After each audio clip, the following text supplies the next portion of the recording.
नमस्कार दोस्तों, आज का सवाल बहुत ही महत्वपूर्ण है और हर नए पुराने निवेशक के मन में कभी न कभी जरूर आता है। एसआईपी कितने समय तक करना चाहिए? क्या 1 साल काफी है? क्या 2 साल में मुनाफा मिल जाएगा? या एसआईपी को जीवन भर चलाना चाहिए? तो आइए आज इसी का जवाब आसान भाषा में समझते हैं, बिना किसी तकनीकी शब्द जाल के। मैं बात कर रहा हूं वैभव और आप देख रहे हो टेकनेट इंडिया यूट्यूब चैनल। सबसे पहली बात तो यह जान लीजिए कि एसआईपी कोई जादुई योजना नहीं है जो कुछ ही महीनों में आपको करोड़पति बना दे। एसआईपी एक धीमा लेकिन भरोसेमंद रास्ता है जो आपको धीरे धीरे आर्थिक मजबूती की ओर लेकर जाता है, और इस रास्ते की सबसे बड़ी शक्ति होती है समय और धैर्य। अब सवाल यह उठता है कि कितने समय तक एसआईपी करनी चाहिए। तो इसका सीधा और साफ उत्तर है कम से कम 5 साल या उससे अधिक।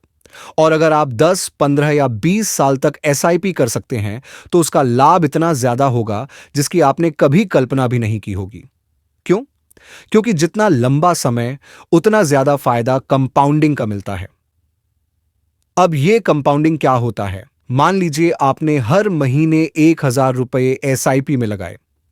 पहले साल आपको उस पर 12,000 रुपए का निवेश हुआ और मान लीजिए 1,30,000 रुपए बन गया। अगले साल आप फिर 12,000 रुपए लगाएंगे, लेकिन अब ब्याज 1,30,000 रुपये के ऊपर भी लगेगा। तीसरे साल पिछले 2 सालों की कुल राशि पर ब्याज लगेगा, और यही प्रक्रिया हर साल चलती रहेगी।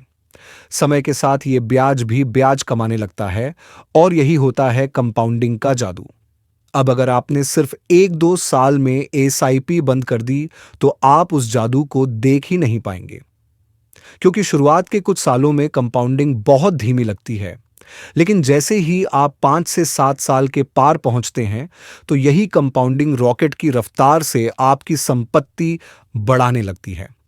इसलिए एसआईपी को आप जितना लंबा चलाएं उतना बेहतर। सोचिए, अगर आपने 1,000 रुपये की एसआईपी 20 साल तक की और औसतन 12% रिटर्न मिला, तो आप सिर्फ 2,40,000 रुपये निवेश करेंगे, लेकिन आपकी राशि बन सकती है 9 लाख रुपये से भी ज्यादा।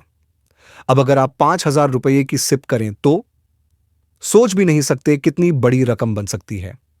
तो दोस्तों, एसआईपी को 1-2 साल की योजना ना समझें, इसे अपनी जिंदगी की एक आदत बना लें।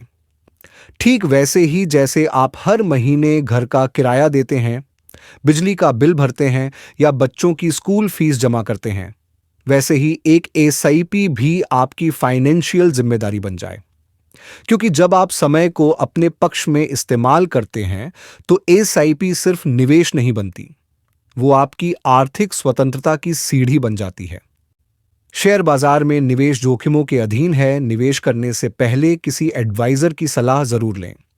मेरी आपसे गुजारिश है, इस वीडियो को अपने दोस्तों और परिवार के साथ शेयर करें, इस चैनल को सब्सक्राइब करें, बेल आइकन दबाएं